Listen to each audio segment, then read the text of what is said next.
Bismillahirrahmanirrahim. Assalamualaikum warahmatullahi wabarakatuh.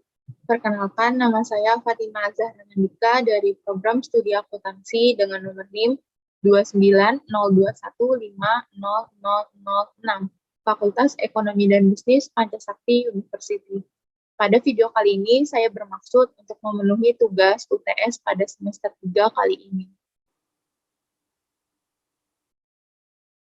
Pada video kali ini, saya akan membahas mengenai materi metode harga pokok pesanan dengan mata kuliah akuntansi biaya dengan dosen pengampu Ibu Iis Dewi Herawati, SE, MAK. Yang pertama-tama di sini itu ada pengertian. Apa sih pengertian mengenai metode harga pokok pesanan? Jadi, metode harga pokok pesanan itu adalah suatu sistem akuntansi biaya yang menghimpun atau mengumpulkan biaya menurut pesanan atau pekerjaan. Nah, harga pokok produk per unit dan setiap pesanan atau pekerjaan itu dihitung dengan cara membagi total biaya pesanan dengan jumlah barang atau jasa yang dihasilkan oleh pesanan atau pekerjaan. Dengan perhitungan harga pokok per unit itu sama dengan total biaya produksi pesanan dibagi jumlah unit dihasilkan pesanan. Kemudian nih, di sini ada contoh 1. Jadi, PT Semesta Konveksi bergerak di bidang produksi baju seragam anak sekolah berdasarkan pesanan. Nah, pada 1 Maret 2015, perusahaan ini memperoleh pesanan atau pekerjaan dari PT Cipta Karya untuk memproduksi 1.000 baju sekolah. Nah, total produksi yang dikeluarkan adalah biaya bahan baku langsung, biaya tenaga kerja langsung, dan biaya overhead pabrik adalah 100 juta. Yang diminta berapakah harga pokok per unit? Nah, sekarang kita bahas. Tadi itu sudah dikatakan, rumus harga pokok per unit pesanan itu sama dengan total biaya produksi dibagi jumlah unit yang dipesan. Nah, jadi total biaya produksinya itu yang dikeluarkan itu sebesar 100 juta rupiah. Nih, total produksi yang dikeluarkan sebesar 100 juta rupiah. Kita masukkan nominalnya 100 juta rupiah. Dibagi, tadi jumlah unit yang dipesan ada berapa nih? PT Cipta Karya untuk memproduksi 100. Nih, pesanannya berarti dibagi 100 unit. Berarti 100 juta dibagi 100 unit, hasilnya itu 100.000 unit. Next, selanjutnya itu, yang di sini yang B itu ada tujuan penggunaan job order costing. Nah, bertujuan untuk apa? Tujuan itu untuk menentukan harga pokok produksi dari setiap pesanan, baik harga pokok produk secara keseluruhan tiap pesanan maupun per satuan. Kemudian selanjutnya yang C, ada manfaat informasi harga pokok produksi per pesanan. Yang pertama, ada menentukan harga jual yang dibebankan kepada pemesan. Yang kedua, mempertimbangkan penerimaan atau penolakan pesanan. Yang ketiga, memantau realisasi biaya produksi. Yang keempat, menghitung laba atau rugi tiap pesanan. Yang kelima, menentukan harga pokok persediaan produk jadi dan produk dalam proses yang disajikan dalam neraca. Kemudian di sini juga terdapat karakteristik job order costing. Nah, karakteristiknya yang pertama karakteristik proses produksi. Ada sifat produksi terputus-putus, kemudian ada tujuan produksi untuk memenuhi pesanan, ada juga bentuk produksi sesuai dengan spesifikasi pesanan. Kemudian yang terakhir ada dasar produksi atas dasar order. Yang kedua itu ada karakteristik pengumpulan biaya produksi. Nah, biaya produksi itu biasanya itu meliputi biaya bahan baku, biaya tenaga kerja langsung, dan biaya overhead pabrik yang dikumpulkan secara individual untuk tiap-tiap pesanannya. Nah, kemudian yang kedua ada biaya bahan baku dan biaya tenaga kerja langsung. Itu biasanya dibebankan secara langsung terhadap pesanan yang bersangkutan. Kemudian ada biaya overhead pabrik. Biaya overhead pabrik ini tuh dibebankan kepada tiap-tiap pesanan atas dasar tarif yang ditentukan di muka. atau di awal pesanan gitu. Nah, kemudian selanjutnya ada untuk mengumpulkan biaya bahan baku langsung, biaya tenaga kerja langsung, dan biaya overhead pabrik pada tiap-tiap pesanan itu digunakan kartu harga pokok pesanan. Kemudian yang terakhir ada harga pokok produk persatuan itu dihitung sebagai berikut nih. Jumlah harga pokok pesanan tertentu dibagi jumlah kuantitas. Berarti dibagi jumlah kuantitas produk pesanan. Berarti sama dengan harga satuan produk pesanan. Baru kita dapat memperoleh harga satuan produk pesanannya tersebut. Kemudian next selanjutnya itu ada kartu harga pokok pesanan. Jadi kartu harga pokok pesanan di sini itu adalah kartu yang mengumpulkan biaya-biaya yang dikeluarkan untuk mengerjakan pesanan. Nah, kartu harga pokok pesanan itu adalah buku besar dari akun barang dalam proses nih. Dalam kartu biaya pesanan di sini ada nih nomor pesanan, terus ada keterangan nih, terus jumlahnya ada berapa saja, biaya bahan baku, kemudian ada biaya bahan baku, biaya tenaga kerja, lalu ada biaya overhead pabrik. Nih, sini kan ketahuan nih, ada nomor pesanan, terus jumlah, ya kan, terus tarifnya nih, tarifnya berapa persen dia. Terus lalu baru ada jumlah total biaya produksinya. Kemudian selanjutnya di sini ada akuntansi pada JOB order costing. Yang pertama itu ada akuntansi bahan baku atau yang biasa kita sebut itu BB. Nah, yang pertama memelihara atas catatan bahan baku. Kemudian membebankan bahan baku langsung ke pesanan. Yang ketiga membebankan bahan baku langsung ke overhead. Kemudian yang kedua ada akuntansi tenaga kerja atau TK. Biasanya itu memelihara akun-akun yang berhubungan dengan beban gaji. Nah, membebankan tenaga kerja langsung ke pesanan.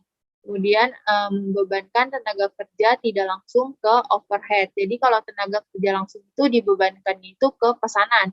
Sedangkan kalau tenaga kerja tidak langsung itu dibebankannya itu ke biaya overhead. Nah, kemudian yang ketiga ada akuntansi overhead.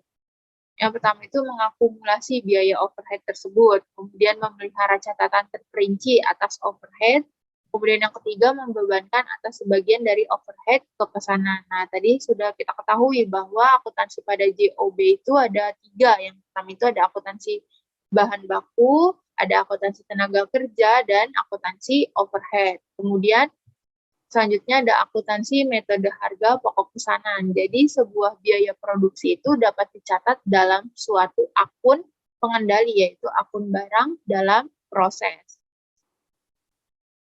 Nah, yang pertama ada akuntansi biaya bahan baku. Di sini yang A ada pencatatan pembelian dan penerimaan bahan baku. Nah, pencatatan persediaan dalam perusahaan manufaktur itu menggunakan sistem perpetual, pembelian dan penerimaan biaya bahan baku. Nah, di sini cara pencatatannya itu adalah persediaan bahan baku berada di sebelah debit, kemudian utang dagang atau kas ada di kredit. Kemudian yang B ada pencatatan pengeluaran dan pemakaian bahan baku. Jadi setiap pengeluaran bahan baku itu dari gudang penyimpanan untuk pemakaian di pabrik dalam rangka produksi barang yang dipesan oleh pelanggan itu harus didasarkan pada bukti permintaan barang yang dibuat oleh karyawan bagian produksi. Nah, dengan pencatatannya itu barang dalam proses di debit, kemudian persediaan bahan bakunya ada di kredit. Kemudian yang C ada pemakaian bahan baku tidak langsung atau perlengkapan pabrik. Dengan pencatatan biaya overhead pabrik di debit, persediaan bahan baku ada di kredit. Nah, sudah kita ketahui bahwa akuntansi biaya bahan baku itu terdapat 3 jenis, yaitu yang pertama pencatatan pembelian dan penerimaan bahan baku, yang kedua pencatatan pengeluaran, terus yang ketiga ada pemakaian bahan baku tidak langsung. Kemudian selanjutnya di sini ada pencatatan slip pengembalian bahan baku, yaitu persediaan bahan baku di debit dan persediaan dalam prosesnya itu di kredit. Kemudian yang kedua ada slip pengembalian bahan baku tidak langsung. Persediaan bahan bakunya di sebelah debit dan biaya overhead pabriknya di kredit. Kemudian yang kedua itu ada akuntansi biaya tenaga kerja. Yang A itu mencatat total gaji dan upah untuk tenaga kerja langsung dan tenaga kerja tidak langsung yang dihimpun dari kartu-kartu atau waktu time card. Nah, menyediakan data mengenai jumlah jam yang dikerjakan setiap hari oleh masing-masing tenaga kerja yang upahnya dibayarkan per jam.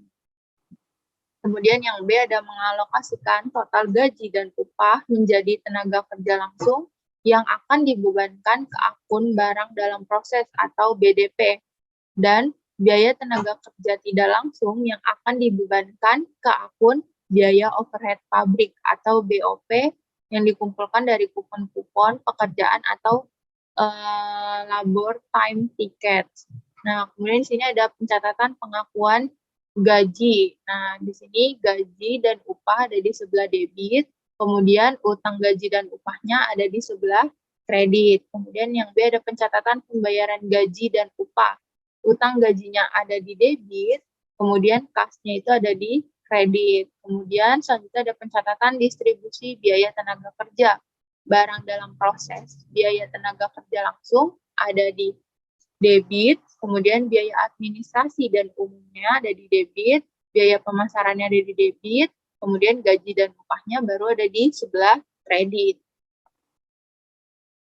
Kemudian yang ketiga di sini ada akuntansi biaya overhead pabrik. Nah, pembebanan biaya overhead pabrik atau BOP ini tuh pada pesanan tidak menggunakan biaya yang sesungguhnya terjadi, tetapi menggunakan tarif biaya overhead yang ditentukan di muka. Nah, rumusnya itu tarif biaya overhead yang ditentukan di muka sama dengan taksiran total biaya overhead pabrik dibagi basis alokasi tertentu. Nah, alasan BOP yang sesungguhnya itu kenapa tidak menggunakan dalam penentuan harga pokok dari pekerjaan atau produk itu alasannya yang pertama, dalam BOP itu terdapat elemen biaya tetap yang nilainya itu tidak dipengaruhi oleh volume produksi dan biaya variabel yang nilainya itu berubah seiring jumlah barang yang diproduksi. Kemudian yang kedua alasannya itu banyaknya BOP itu yang belum diketahui nilainya sampai dengan akhir periode. Kemudian alasan BOP-nya yang ketiga itu adanya BOP yang sesungguhnya yang tidak dapat dibedakan berdasarkan pesanan secara tepat waktu. Selanjutnya di sini ada pencatatan BOP yang dibebankan kepada pekerjaan berdasarkan tarif dihimpun dalam akun biaya BOP yang dibebankan, sedangkan biaya bahan di BBTL, BTKTL, dan penyusutan dihimpun dalam akun BOP. Nah, untuk mencatat pengeluaran BOP yang sesungguhnya itu terjadi, BOP sesungguhnya ada di debit, kemudian akumulasi penyusutan, biaya dibayar di muka, utang dagang, kas ada di sebelah kredit. Nah, untuk mencatat pembebanan BOP itu, barang dalam proses, BOP di debit, dan BOP yang dibebankan di kredit. Kemudian yang C itu BOP yang dibebankan ditutup ke BOP sesungguhnya. Nah, BOP yang dibebankan di sebelah debit, BOP sesungguhnya itu ada di sebelah kredit. Kemudian selanjutnya di sini yang keempat ada akuntansi untuk pekerjaan yang telah selesai. Cara mencatat biaya dalam proses yang telah selesai itu adalah persediaan barang jadi di debit, persediaan barang dalam prosesnya atau BDP-nya itu ada di kredit. Yang kelima ada akuntansi untuk penjualan barang jadi. Nah, mencatat beban pokok penjualan dari pekerjaan yang dikirimkan ke pelanggan adalah beban pokok penjualan di debit, barang jadinya di kredit. Kemudian ada mencatat pengakuan pendapatan dari penjualan atau kredit. Piutang usahanya di debit, penjualannya di kredit, karena dia akan mencatat pengakuan pendapatan. Kemudian menutup BOP yang dibebankan itu adalah BOP yang dibebankan ada di sebelah debit, kemudian BOP-nya ada di sebelah kredit. Kemudian menutup BOP yang overplate atau underplate, itu beban pokok penjualannya ada di debit, BOP-nya ada di sebelah kredit. Kemudian selanjutnya itu akuntansi untuk barang rusak. Nah, barang rusak di sini itu adalah barang yang tidak memenuhi standar kualitas produksi. Nah, perlakuan akuntansi barang rusak itu sebagai berikut.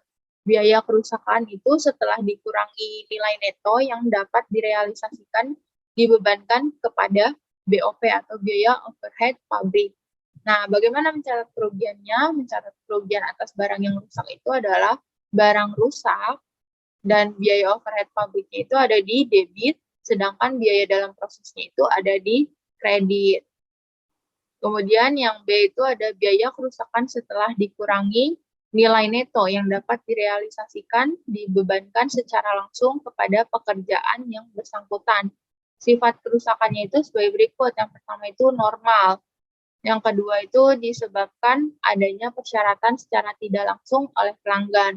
Nah, normal di sini itu dalam kondisi ini itu maka taksiran biaya kerusakan itu dapat diperhitungkan sebagai elemen dari tarif BOP yang ditetapkan di muka atau yang ditetapkan di awal terlebih dahulu. Nah, dengan demikian masing-masing pekerjaannya itu akan dibebankan dengan biaya kerusakan pada saat pembebanan biaya overhead pabrik kepada pekerjaan gitu. Kemudian yang kedua itu tadi kan disebabkan adanya persyaratan secara tidak langsung oleh pelanggan. Nah, biaya-biaya kerusakan setelah dikurangi nilai neto yang dapat direalisasikan untuk barang rusak tersebut itu dibebankan kepada pekerjaan yang bersangkutan dan taksiran biaya kerusakan juga tidak dimasukkan ke dalam perhitungan tarif biaya overhead pabrik. Nah, kemudian di sini terdapat contoh soal. Nah, di sini contoh soal dari kasus PT Permata menerima pesanan khusus sebanyak 800 unit produk dari PT Buana. Nah, biaya bahan baku per unitnya itu adalah Rp750. Lebih mahal dari biaya bahan baku yang biasa dipakainya yaitu Rp600 karena permintaan produk dengan kualitas yang lebih tinggi dari PT Buana. Apabila terjadi kerusakan, normal akan dibebankan kepada pesanan ini. Biaya tenaga kerja langsung per unit produk sebesar Rp400. Tarif BOP-nya itu adalah 112,5% dari biaya TKL atau 450, tidak termasuk biaya kerusakan per unit. Berdasarkan uji coba yang dilakukan PT Permata dari 10 unit yang dihasilkan hanya terdapat 8 unit yang sesuai nih dengan pesanan. Dengan demikian, untuk memenuhi pesanan 800 unit itu harus dikeluarkan biaya untuk memproduksi sebanyak 1.000 unit. Nah, berikut ini biaya yang dikeluarkan untuk memproduksi 1.000 unit PT Buana. Di sini ada biaya bahan baku langsung, diketahui total biayanya itu Rp750.000, biaya per unitnya Rp750. Kemudian di sini ada tenaga kerja langsung, total biayanya sebesar Rp400.000, biaya per unitnya Rp400. Kemudian di sini ada biaya overhead pabrik. Biaya overhead pabrik ini 112,5% dari tenaga kerja langsung, yaitu Rp450.000. Total biayanya dan biaya per unitnya itu Rp450. Totalnya berarti total biayanya itu 750 ditambah 400 ditambah 450. Berarti totalnya 1.600.000. Sedangkan biaya per unitnya itu 750 ditambah 400 ditambah 450. Hasilnya itu total biaya per unitnya berarti 1.600. Nah, terdapat barang yang rusak nih sebanyak 200 unit yang disebabkan oleh kerugian yang normal. Nah, barang yang rusak diperkirakan masih dapat dijual dengan harga 400 per unit. Nah, yang diminta pertama, buatlah ayat jurnal untuk mencatat biaya-biaya yang dikeluarkan. Yang kedua, biaya dari barang yang rusak yang dibebankan ke pesanan tersebut. Nah, kemudian jawabannya itu yang pertama itu kan kita harus mencatat biaya yang dikeluarkan. Tadi kan sudah diketahui barang dalam prosesnya itu sebesar 1.600.000. 1.600.000 itu dari mana? Nih kita lihat dari rincian total biaya ini nih dari BBL, TKL, BOP. Nah, ini kan total biayanya itu sebesar 1.600.000. Berarti ini total biaya dalam proses, kan? Nih barang dalam prosesnya ini nih 1.600.000. Kemudian sini persediaan bahan baku di kredit, kemudian biaya tenaga kerja, biaya overhead pabrik. Ini kan persediaan bahan baku di sini kan 750.000. biaya tenaga kerjanya 400.000, kemudian biaya overhead pabriknya itu 450.000. Nah, itu kita dapat dari sini nih, dari soal nih, sudah diketahui BBL nih, biaya bahan bakunya itu 750, tenaga kerjanya 400, BOP-nya 450.000. Nah, kemudian yang kedua itu perhitungan biaya atas barang yang rusak. Nah, ini kan yang pertama total biaya yang rusak sebesar 320.000. Kenapa dia bisa total biaya yang rusak itu sebesar 320.000? Karena kan 200.000 dikali 1.600.000 dibagi 1.000. Nah, 200.000 itu dari mana? Nih, 200.000 itu kan dari terdapat barang yang rusak sebanyak 200 unit. Terus kan sini biaya yang dikeluarkan, nih total biayanya itu kan 1.600.000. Berarti 200 dikali 1.600.000 dibagi 1.000. Kenapa dia dibagi 1.000? Karena biaya yang sudah dikeluarkan ini tuh untuk memproduksi 1.000 unit. Nah, jadi 200 dikali 1.600.000 dibagi 1.000. Hasilnya itu 320.000.